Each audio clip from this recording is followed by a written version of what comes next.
Existe um erro que quase toda empresa comete. Ela acredita que a cultura muda quando faz um grande evento, mas a cultura nunca muda nos grandes momentos. Ela muda nas pequenas decisões que ninguém percebe. E justamente por serem pequenas, quase ninguém cuida delas.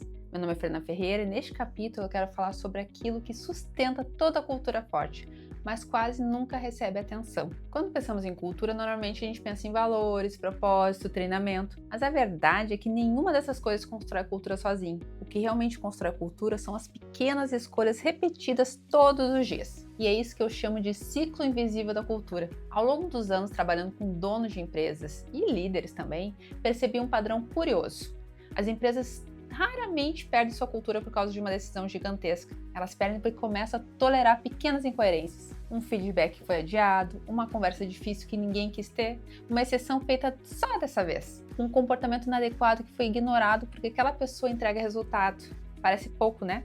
Mas cultura nunca é construída por um acontecimento isolado. Ela é construída pelo acúmulo. E o acúmulo sempre vence a intenção. Ao observar empresas que conseguem sustentar a cultura ao longo do tempo, perceber 5 microações que repetem constantemente. Não são grandes estratégias, tá? São hábitos. A primeira é a forma como o líder reage quando algo dá errado. Se ele reage culpando, ele ensina medo.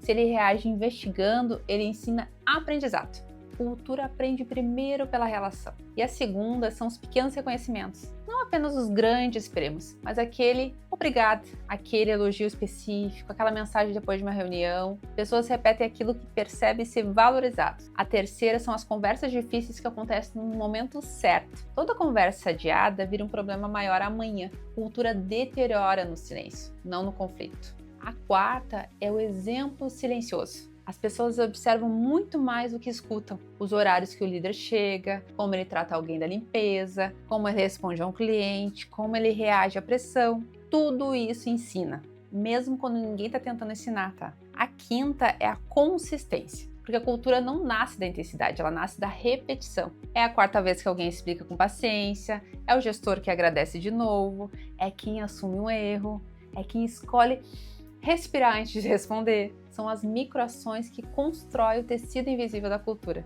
E existe uma armadilha aqui, tá? Muitos líderes esperam fazer algo extraordinário para fortalecer a cultura. Eles querem criar um programa novo, um benefício novo, um mega evento, mas continuam respondendo mensagens com impaciência. Eles continuam ignorando pequenos comportamentos. Eles continuam adiando conversas. Nenhuma ação extraordinária compensa pequenas incoerências repetidas. Porque cultura não acredita no discurso, ela acredita na repetição. E repetição sempre vence a intenção. Se você quer fortalecer a cultura da tua empresa, não começa pelo manual. Começa observando a tua rotina. Como começam as reuniões? Como elas terminam? Como vocês corrigem erros? Como reconhecem acertos? Como as pessoas se despedem no fim do dia? É nessas cenas aparentemente comuns do dia a dia que a identidade coletiva está sendo construída. Todos os dias, sem intervalo. No fim, toda empresa deixa um legado. A pergunta é: esse legado é construído por intenção ou por repetição? Identidade coletiva não nasce quando todo mundo pensa igual. Ela nasce quando todo mundo começa a repetir os mesmos comportamentos coerentes.